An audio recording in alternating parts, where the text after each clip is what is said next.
इथं खिचडी, लाडू आणि केळीचं वाटप करण्यात येतं। शेकडो भाविकांनी याचा लाभ घेतला। यावेळी राहुल माने, सुचित्रा माने, उज्ज्वला माने, प्रियंका माने उपस्थित होत्या।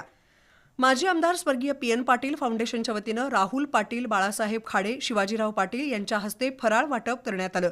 शिवाय धनंजय महाडिक, युवा शक्ती परिते फाटा व्यापारी मंडळ यांच्यासह अनेक दानशूर व्यक्तींनी भाविकांना खिचडी, केळी, राजगिरा लाडू यांचं वाटप केलं। तर एस्टर आधार हॉस्पिटल आणि अवनी संस्था यांच्या वतीनं मोफत औषधं वितरित करण्यात आली। नंदवाळ यात्रेमध्ये एलआयसीच्या वतीनं अत्यंत महत्त्वाचं काम करण्यात आलं। एलआयसीच्या कोल्हापूर विभागीय कार्यालयानं आज स्वच्छता दिंडी उपक्रम राबवला। यामध्ये एलआयसीचे कर्मचारी, विकास अधिकारी, विमा प्रतिनिधी आणि नागरिकही सहभागी झाले होते। या सर्वांनी नंदवाळ गावाकडे जाणाऱ्या रस्त्यावरील कचरा गोळा केला आणि तो महापालिकेच्या डंपरमध्ये जमा केला। सार्वजनिक ठिकाणची स्वच्छता आणि आरोग्य तसंच पर्यावरण संवर्धनासाठी एलआयसीची स्वच्छता वारी महत्त्वपूर्ण ठरली।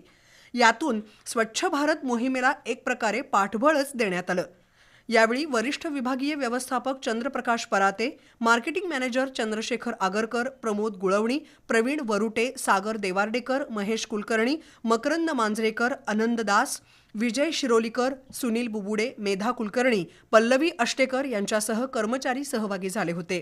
महावितरणच्या कोल्हापूर परिमंडळाच्या वतीनं सुद्धा नंदवाळजवळ स्टॉल उभारून भाविकांना फळ वाटप करण्यात आलं। तसंच स्मार्ट मीटरबद्दल जनजागृती